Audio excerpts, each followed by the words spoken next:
I think if anything, the main technique that the three of us do when we go places is we just embody love, and we try to walk in its presence and just be that universal energy that connects and unites everything.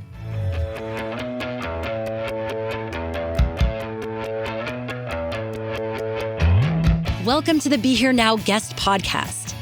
This series features a collection of teachings and conversations centered around mindfulness, spiritual growth, and living a life in balance.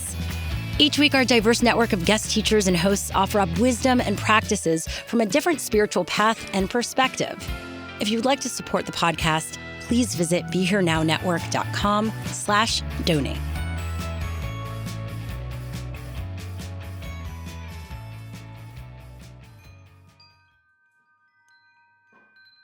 Hey everyone, welcome again to another episode of the book review of Let Your Light Shine. Today I have our friends again, Andres Smith, Atman Smith, and Andres Gonzalez. Welcome back, guys. Thank you, David. Thanks for having us back, Dave. Thanks for having us, buddy. Awesome. So last episode, we talked about the organization and, kind of like a little bit about the book. And today we're going to go a little bit more into the book and the creation process and how, developing content and deciding what to use, what not to use, and all this fun stuff. So does anybody have anything to say, like right off the bat before, we just start jumping into questions? Do you want to talk about the process, maybe how that happened? Like, when did the idea of wanting to write a book come? Did it feel like a need for you to write it, or was it a want to write it? I think it was a combination of the two, David, a need and a want. We dove deeper into the practice after we graduated from college. And, it's been a part of our life. We knew that, our community, where Ali and I grew up at, and where Andy, Ali, and I lived when we graduated from college, was underserved. And we knew we wanted to do something about it. And, instead of being, someone that's just complaining about conditions, we knew we wanted to be activists and actually be the change that we wanted to see in our community. I think that, the change that we've made in our community and honestly around the nation and the world needed to be told. It's not too many stories about Black and brown men making a change in their communities. And, we wanted to not only tell our story, but motivate other people to be able to do the same. I think getting a book done is something that we've always wanted to do. Like I was saying, just the story that we have, our introduction to the practice is very unique. Our style of teaching is very unique. And the way that we empower people instead of teaching them to need us. And I think the practices that we use, yoga is what we do, but it's a lot more than the bending and the stretching. Most of it is more off the mat practices and the way that you live your life. Like a lot of people would always ask us why we didn't have a book. And, it was just like time or opportunity or whatever. I think it was just like things aligned. We got a push from our big bro, Barry Boyce from Mindful Magazine, kind of got the ball rolling. And then it worked out from there. We have all these practices and these techniques that we want to share with the world. And that's one of our missions in life, one of our goals, HLF. And I think a book just provides us with a larger platform to hopefully get those messages out and get those techniques out to more people. And ultimately that's what we want to do, is try to give people as many tools that they can use to help themselves. Yeah, I agree with that too, because I think you guys fit in all formats. You're like in person, you're traveling, you have some like online, you have some web, and now you have the book. So you're so diverse in such a way that no matter how someone receives wisdom or information, they have an avenue to get it from you guys. So I wanted to ask, like, what was the process? So did you guys get together and develop the ideas, and then one of you wrote it out? All of you wrote it out? How did you write a book? It was one of those things where we've had like stories and ideas and practices that we wanted to share with people for a really long time. I mean, I guess just the process. Stephanie Tade. So Stephanie Tade's our agent, and she did a good job of getting us together and coming up with a treatment for the book. The first one was, kind of okay. Then we kind of redid it, put more of us into it and like the things that we believe in, the things that drive us, and the things that motivate us. Penguin Random House bit. Stephanie got us some help putting all of the process together. So pretty much we just had to kind of like get our stories together. We had someone kind of help us shape it. But it was a collaborative effort between the three of us. So when it came to this, what did you decide that would go into it? Was it the work that you've done? So it was more of a history discovery? Or was it teaching people practices, teaching people mantras and the wisdom from all the yoga that you've done over your years and all the stuff that you got from Uncle Stu? Uncle Will. All the practices that you got from Uncle Will. My teacher was Stu, so I'm having a Freudian slip over here. So I'm just curious, like, what went in compared to what didn't make it? I mean, David, I think it was a combination of all the things that you said, whether it's practices that, we spent a lot of time doing and seeing the benefits of.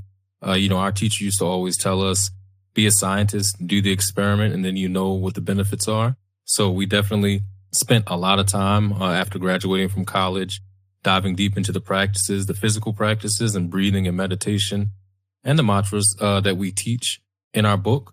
But then it also goes into the history of our dad, our mom, and our teacher, and, what led them to the path of yoga. And then, Ali and I were brothers. We grew up in a yogic household, whether it was meditating in the morning or, going to the Divine Life Church of Absolute Oneness, which is a branch of the Self-Realization Fellowship. What led them to that, and, what led us to meeting Andy in college and us going from, party animals to, being interested in contemplative practices and seeing what it does for us.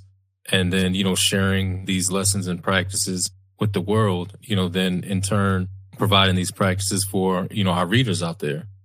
So, it's a combination. And then, we've been on the speaking circuit for a while. We tell certain stories that, impact people in a major way. We put some of those stories into the book, I guess, just showing how these practices can help empower people, communities, and, help them make better decisions in their life and ourselves. When we take the practices, our teacher used to always say, taking the practices off the mat and into our life.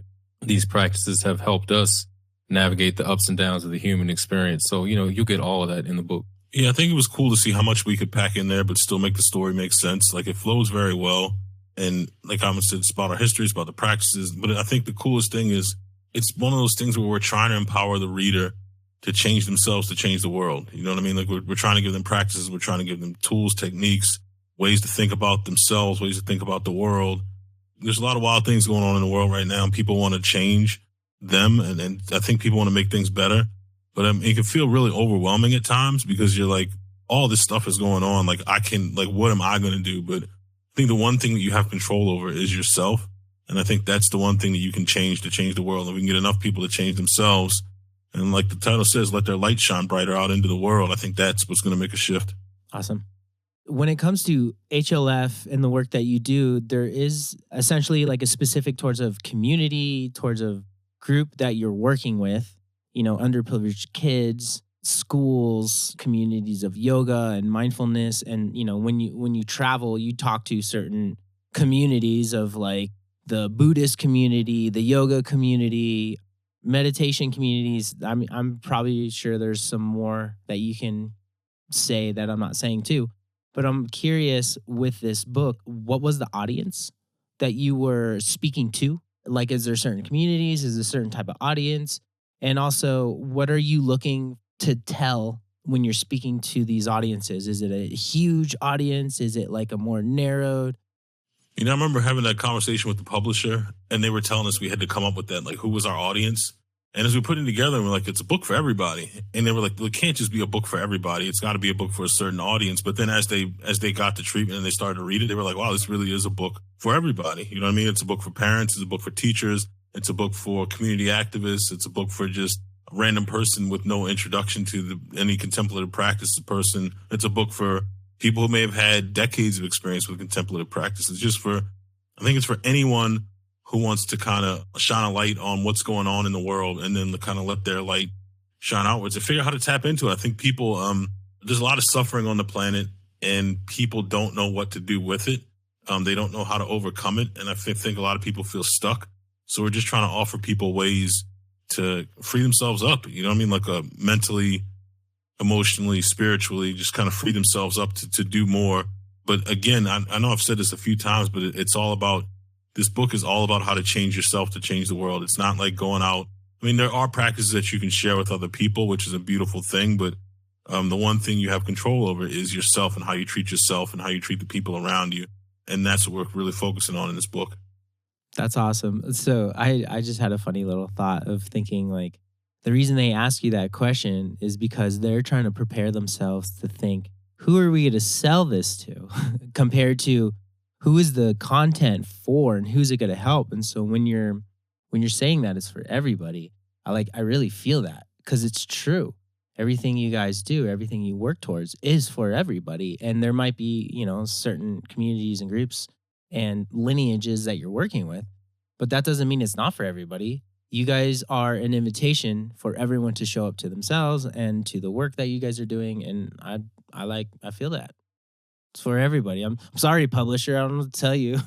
I think it's kind of like our work. We started off focused on, underserved communities because, the amount of undiagnosed trauma in those communities, whether it's, firsthand trauma, secondary trauma, or intergenerational trauma that people are facing. I know everyone is facing it, but, some people have the luxury of being able to pay for an expensive yoga class or retreat. One thing we saw is that people didn't have the teachers that we had around us and the practices. So, we wanted to deliver those practices to those underserved communities that didn't have access. But just like our organization's scope grew, that's the same thing with our book. We may have had a certain group in mind, but, as we started writing, it really grew to be for everyone. I'm kind of glad you brought up like traumatized and marginalized because I have a little question about that. So when you're thinking about these sort of situations, these words, they tend to reference more of a trauma box when it comes to your psyche. But then there's also like finding freedom and wisdom, which is more of like a positive sense of search within of the psyche and finding peace. And I'm curious, like, are these two groups, like finding peace and wisdom, and then also learning how to deal with trauma and marginalized situations, are these two groups that can come together with the teachings in your book? Definitely. I think that they go hand in hand. I think that, it's hard to get to that peace if you don't deal with the trauma. That's why, we deal with like certain physical practices to kind of initially make the body a safe space. Most traumatized communities don't feel safe in their own bodies. And that's where the physical practice of yoga comes into play to be able to release that trauma. Then, we get into the breath where, you can get a little stillness to your mind that what can actually lead you to that inner peace. So, I think it goes hand in hand, first dealing with the trauma. And then once people are able to deal with that trauma and, learn how to release it or keep it at bay, then, you can lead them to a peaceful inner environment, which, once they establish it and can go in there, it's something that no one can ever take away from them. Yeah, and I think those communities that you were mentioning, David, are one and the same. Like, I feel like traumatized and marginalized people are still looking for wisdom and inner peace. I don't think it's two separate communities. I think it's a lot of times the traumatized and marginalized communities are dealing with day-to-day stuff. You know what I mean? Like, how am I going to keep my lights on? How am I going to get my kids to school? Am I going to be able to feed them and clothe them? Like basic human needs, I think are going on in a lot of those situations. But, like there's still a deep desire for inner peace and a deep desire for wisdom. I think they don't have the resources aren't available to find outer peace. Like they can't afford to go to a retreat center, might not be able to afford to go on vacation or to get away or even have the time to get away because they're working so much and taking care of family members, whether they're older or younger. And then it's like, so your only option for some people is inner peace. Like there's no way to get outward physical peace. So you got to find that inner peace. And I think a lot of marginalized communities and traumatized communities do want wisdom, but I don't think it's presented in a way that they feel speaks to them or resonates with them. Because a lot of time that wisdom and that wisdom is put out in a way from teachers with a certain voice that isn't ours. I think that's one of the important things about our book is that the voice is different. Like it's going to speak to people who a lot of people in the contemplative practice world, mindfulness, yoga, whatever it is, like their voices sound very, very, very similar. Like there's no doubt about that. But this is a different voice that can speak to whatever population it is, but particularly those marginalized and traumatized communities that might not see anyone that looks like them even doing the practices or especially teaching the practices. So, I think it's just a different way of seeing things in a different way, of receiving the message in a way that might resonate. True. Yeah. And one thing I like about your message, because I've worked with you guys with your organization, we've done some projects on the side. We've been friends for a bit, and I've seen that. I've seen how the information is just there, and it helps everybody.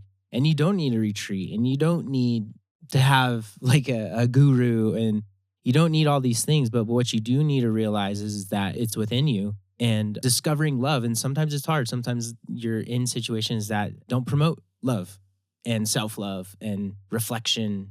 So I think it's really beautiful that you guys are providing a space that has the ability for everyone to get there. And I think that's like really good. So, we talk a little bit about love. So how do you think you teach love to folks who haven't really experienced love in their life, either from external or internal situations? What are some techniques that you have that the book can describe that helps people realize their inner love and their inner worth? Yeah, when you were asking, I just couldn't think of a specific tactic or technique. When you asked the question, all I was thinking of was, something that we do is we model it. We lead by example. So when we go into places, we see people beyond their physical selves. We see them for their real selves, and we know that light within them is the same light within us, and so we love them, and we do that with everything. And that's a practice that takes a while to really understand and to grasp, because then you need to be loving those people that are, the douchebags and the assholes, the people that treat people messed up. And if anything, our teacher used to always say that you have to love those people even more. So I think, if anything, the main technique that the three of us do when we go places is we just embody love, and we try to walk in its presence and just be that universal energy that connects and unites everything. So just understanding what people are coming from, understanding the traumas and the atrocities they may have faced. And I think that's a large reason why we touch on that at the beginning of the book. And, a lot of people do know about all these things that go on to some of these communities that are marginalized or underserved, or the stuff that's happened in history, but a lot of people don't. And I think that we're bringing light to that and showing people, hey, you would think it'd be easy to say to somebody, look at all these struggles that are going, look at all this turmoil that's going on in the world. And some people are like, I don't see it. You would think it'd be so easy for them to see the suffering, but I truly believe a lot of people don't see it. They're oblivious to it, or they're ignorant to it. They're ignoring it because their lives are better off. So I think introducing some of them to this realization of, hey man, this stuff is going down, and it's going on all over the world. It's been going on for a long, long time.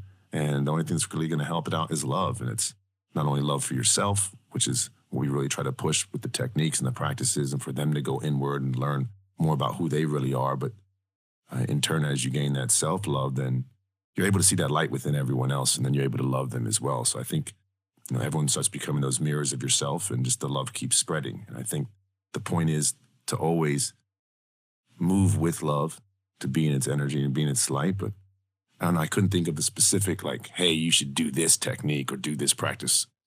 Yeah. Breathe in through your nose 3 times. Love will fill you. I'm not trying to corner any of y'all. I just got something to add to that. I think that one of the most important things about teaching, like spreading love and I think people have to connect to themselves. I think a lot of people are so disconnected from their inner world. Like, I feel like everything's pretty mundane for them. It's like their body, their thoughts, and all the outside stimuli. And that's pretty much what their world is. There's nothing connected them to themselves, like their true self, like that infinite, universal soul, body. I mean, whatever you want to call it, the God within you, whatever you want to call it, it's inside of everyone. And I think a lot of people don't know how to connect to it, or don't even know that it's there. Our teacher would always say, would call the people were ignorant of their light. And he wasn't, not that they were dumb. He was saying people ignore it. Like, they don't, like, there's so many, like, there's a lot of distractions outside of you that are pretty good distractions. You know what I mean? Like, there's a lot of cool stuff out in the physical world, but it's still a distraction. So, I mean, like, it's pulling you outward when you should be taking some time to go inward every day. And a lot of people don't know how to do that. They don't know how it is. It feels very, like, obscure to them, but it's something that's there, and something you can touch and you can experience and you can feel. And once you see and experience that light within you, then it can go outward. I mean, you can't, he would also always say, like, you can't see the light in someone else before you see it in yourself. So, like, I think it's a lot around getting people to connect to themselves And I think it just makes their world a lot bigger. If you're only connected to the things that you can physically touch and feel and see and smell and hear, like that limits you. Like if you connect to something inside of you that's universal, like it broadens your world. Like your world becomes gigantic. Like there's nothing that you're not a part of or connected to or can't access. So I think it's just that inner connection is the first step, and then letting that love shift outward. So like in the world of spirituality and, mindfulness and the work that you're doing, a lot of things you see are people talking in white bodies. And I'm curious, the work that you've been doing have been directed towards people with brown bodies. And you also are in a world of white dominated bodies. And I'm curious, how important is it for a voice from where you're coming from? Is it for people like you to hear that? It's for them as well. It's for everybody. And I want to know your perspective and your experience of being someone of a brown body person and having this information while you're in a dominated white body situation. I think different voices resonate with different people. I know if I had learned yoga in a yoga studio, and most yoga studios are dominated by like middle-aged white women, and they teach in a certain way, they speak in a certain way, the classes look a certain way. I don't think I'd be a yogi right now. I learned from a black man from East Baltimore that was a Black Panther, played football. You know what I mean? That was my teacher. Like that was my teacher. My dad from Turner Station, lived in West Baltimore a lot of his adult life. Coach, one of the toughest dudes I know. I learned meditation from him. So it's like those are the voices that spoke to me. And I don't think there are enough voices that speak to people of color I think in the spiritual world in general, there's not, at least not voices that are propped up and promoted. There's people out there that are doing good work, but they don't get the same type of, they don't get the same type of shine. They don't get the same type of publicity, promotion as a lot of the white voices in the space. And I think it makes a lot of people of color, black people, brown people, whatever, think the practice isn't for them, and which is wrong. I mean, the practice is for everybody. The practice is literally for every single person having a human experience. But when all the voices and all the pictures and everything looks exactly one way, then certain people find out that they think it's not for them. And I can't say that if I hadn't been blessed enough to have the teachers that I had, that I wouldn't think that the practice wasn't for me either. I'd probably be like, well, no, that's not for me. That's for white people. You know what I mean? Like, I feel like the mindfulness world it seems like the mindfulness world is very white male oriented, and the yoga world is very white female oriented. The three of us are none of those. There's a lot of people out there who are none of those, but they're struggling too. They're struggling to connect with themselves. They're struggling with stress. They're struggling with internal dialogue and the thoughts beating them down. They're struggling with all these things that there are solutions to. And these aren't solutions that we made up or that are new. These are solutions that have been around for thousands and thousands and thousands of years, and they work. I mean, despite people wanting to do studies on them to prove that they work, you can do a study on it, but it's been working for thousands and thousands of years. So like, these are practices that are tried and true.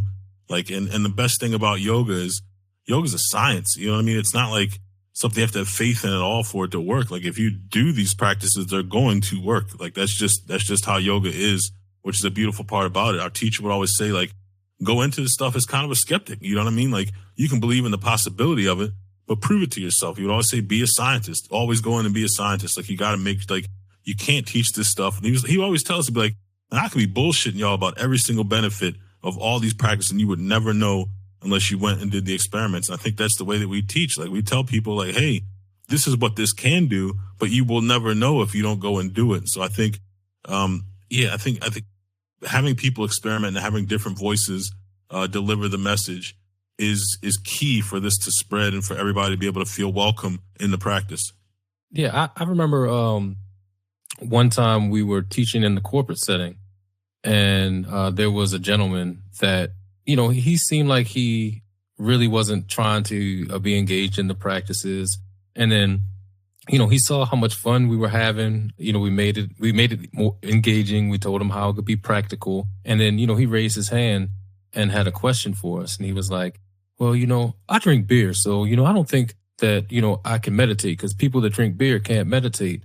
And I think Ali's response was like, look, man, after we finish teaching y'all some meditation, we're going to go get a beer. Come get a beer with us. And he was like, holy shit. So it blew his mind. So it's kind of breaking down that false sense that, you have to be one type of way to be able to do these practices. And I think that's why it's important for us in this book, because we are just regular people, regular humans. We shouldn't ever be held on a pedestal because, we're living our human experience. We're here, we're there, we're everywhere. We're down to earth. We love sports. We love Star Wars. And, we're just like your everyday men. I think it makes it inviting to other people to see that you don't have to be living in a cave and, detached from worldly sensations. You can be living your life and still have a mindfulness and yoga practice.